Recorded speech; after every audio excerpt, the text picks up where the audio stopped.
there, everybody. Angie here with I Feel the Rush here in Brillion, Wisconsin. And yes, we are in Wisconsin, and I am out on the porch again. For those of you who was with us last year, you can kind of see my breath. This is where I'm led to do my lives when we have a house full of people. We're celebrating birthdays this week, so we have a lot of activity around the house, a lot of people, a lot of things going on inside. So here I am, out on the porch again. So enjoying this cooler weather, because in November is a particularly exciting time for me because I not only love hunting, and here in Wisconsin, we're just about to hit the rut. It's getting fantastic. So, and also in November is NaNoWriMo. I know that sounds really odd, but what it is, National Novel Writing Month here in November. So I am again on the mission to write 50,000 words. So I have a special project that I'm working on, and I wanted to tell you about it not only as an idea for you to consider, but also to just kind of share that story with you guys, see if you have any suggestions or feedback. And my project for the month is, I've selected kind of a personal passion project, and that is writing about women hunters.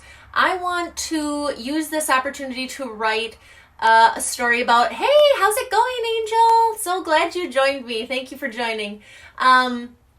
Is my premise for the writing this month is 100 years of hunters for women. So 0 years to 100 years, my writing project for this month is to select a woman, a lady, a young girl, and toddlers for each age group and explain, the history of how do women get started? How do ladies and young girls get started? If you have interest and a passion for the outdoors and you're just not sure where to start and you kind of think, oh, I'm the only one that has been here before, it's absolutely not true. There are ladies out there, there are women out there who self-taught, who had family that taught them, who have taught on YouTube, have learned in all different ways. And I want to take this opportunity to write that project to show other girls and ladies and women that you're not alone, and there are tons of opportunities for people and books and YouTubers that can show you how and walk you through if you don't have someone who is there to help you do that.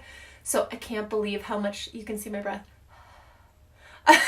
So anyway, so for those of you who are interested in hearing more about that project or might like to get involved, I've been reaching out to ladies and women everywhere, and men too, who have women, daughters, wives, sisters, mothers. What I'm really looking for those of you who are watching, are the older ladies. We're talking 70s, 80s, 90s, 100. I just saw a video the other day of a lady over 100 years old who's still hunting. I need some names. I need some connections. I want to interview those people and get their stories, their background on how did they get started in the outdoor industry? How did they get started just enjoying the outdoors? So that's it. So that's the introduction to today's memory decor. So I know there's a lot of you out there who think, I don't have any antlers, I don't have hides, I don't have anything like that, nor am I really interested in having that around my house. However, I know for those of you guys and gals, you still love memories. Come on, I know you do.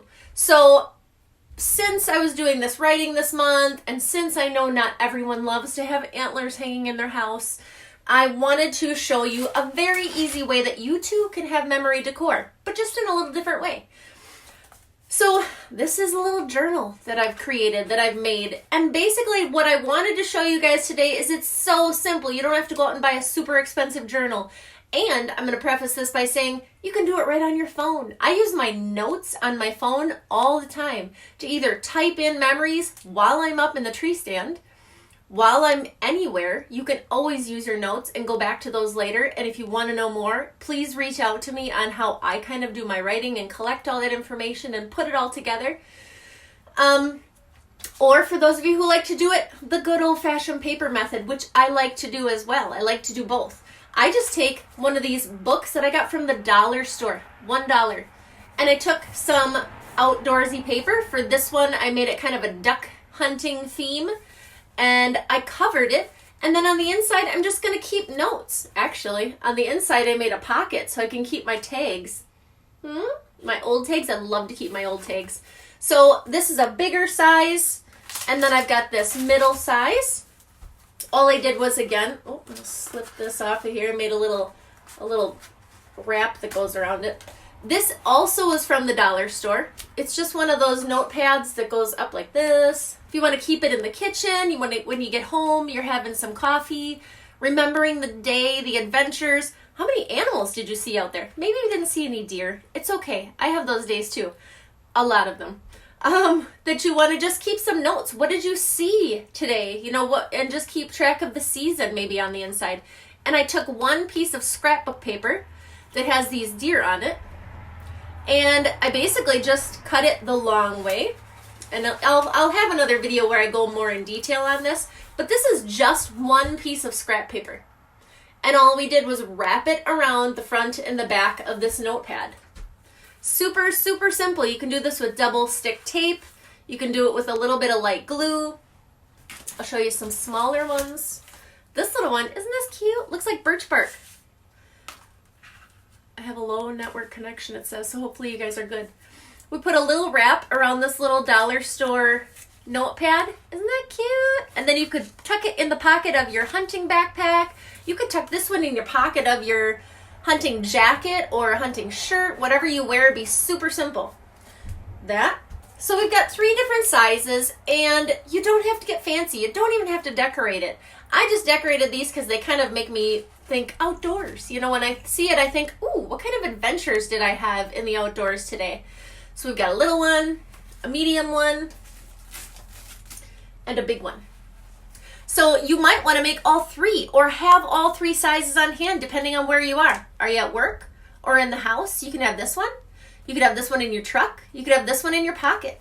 Easy. All your supplies are just notebooks, a pen, and I want to show you a few things that I have, taking this a little step further to kind of, for those of you who haven't written much before, and when I say writing, don't get all scared like you haven't written before. There's nothing, that's not rocket science. You put the thoughts in here and you put them on here. If for no other reason than for yourself to go back and look at these things. I go back and look at my journals and I laugh. I remember experiences that I had that I think, I thought I'd never forget that. But you do, because you get new memories and then your brain gets full. So, and I also do this for, you know, my kids, for my grandkids. Some people say, oh, nobody's going to want to read that. I, as the granddaughter of grandparents that aren't around anymore, I would have loved to have something just to see what people were thinking, what they were doing, you know, especially as hunters. You can't tell me that if you wrote about hunting, somebody down the line's not going to think, that's fantastic. I wonder how many deer my grandma used to see or my grandpa used to see, or what kind of adventures did you have? You know, did you harvest a buck that you thought was impossible? Did you take a doe and then you lost it? You know, it's not just about the big wins. It's not just about bringing that big buck home. You know, that's what you see all over the internet. Of course, it looks fantastic, but 99.9% of the rest of your hunting time is not harvesting that big buck. It's, what did you do to prepare for that? What were you successful? What did you do wrong? Did you hunt the wrong wind? Did you bust the whole field of deer off when you came in the morning? I've done that. I'm not ashamed. That's part of hunting. So journal it. Keep notes. You know, what works, what doesn't work. Write some funny stories, you know, things that happened.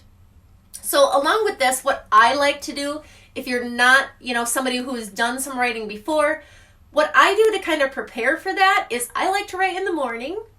So I like to write with a cup of coffee. And yes, I like to write with a cup of coffee that has deer footprints on it because it helps me think about the outdoors.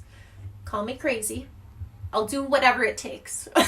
So we've got some deer.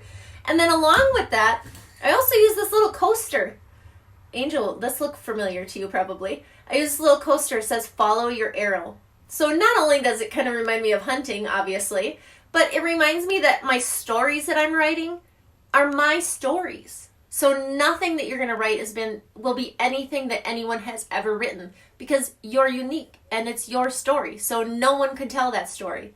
So I use this little coaster under my little coffee mug, and I personally like to keep a candle out So it just kind of gives me that peaceful, like watching the sun come up kind of feeling, and relaxed. And feel free to use these just as you wish. You don't have to have a plan. Pull out the notebook, set your timer maybe for 5 minutes, and write about your favorite hunting memory. And then do it again in another week, or do it each day you come back from hunting. Just take whatever opportunity you can to keep track of those stories, because they are important. You're someone special, and you're someone that someone else is going to want to read about, learn from, and that information is just so valuable. And especially as we're trying to get future generations into the outdoors, whether it's hunting or just enjoying the outdoors, that's important. It's important why, explain in your journal why you like to be in the outdoors, why you like to do those things, because it is important. It's important for today. It's important for you. It's important for future generations. And again, going back to what I was saying in the beginning, it's National Novel Writing Month. So you don't have to write a novel, but I would encourage you to be thinking back to all these experiences you have. I have less than 10 years of hunting, but I know some of you have been hunting for 30, 40, 50, 60, 70 years. I mean, I know there are a lot of people out there with so much experience that I would love to read about, and I would love to talk to you. So for those of you who are just joining me, I was explaining how you can journal your, to create your memory decor. You leave this on a table, you leave this around for people to kind of read, and don't be ashamed of it. Be proud, because it actually is a conversation starter. You have people over, they want to hear more about that stuff. It's fun.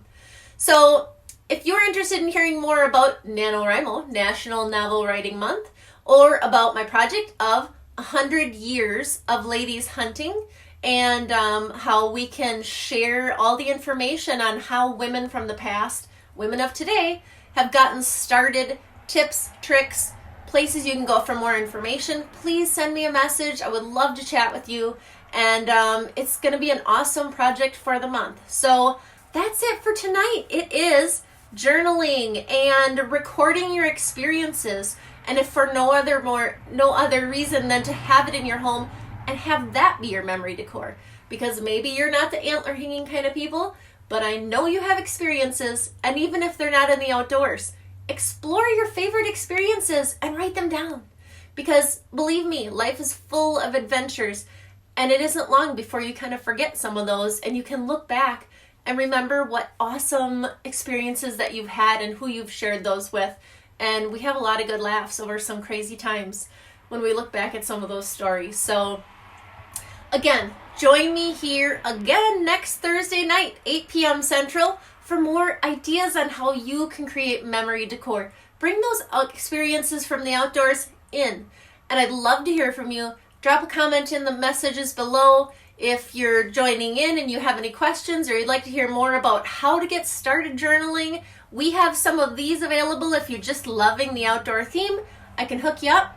And I would just love to chat about hunting. So thank you so much for joining me. Check out our Facebook page, check out our website, ifeeltherush.com, and if not, I will see you again next Thursday night, 8 p.m. Central, right here. Thank you so much, guys. Have a great night.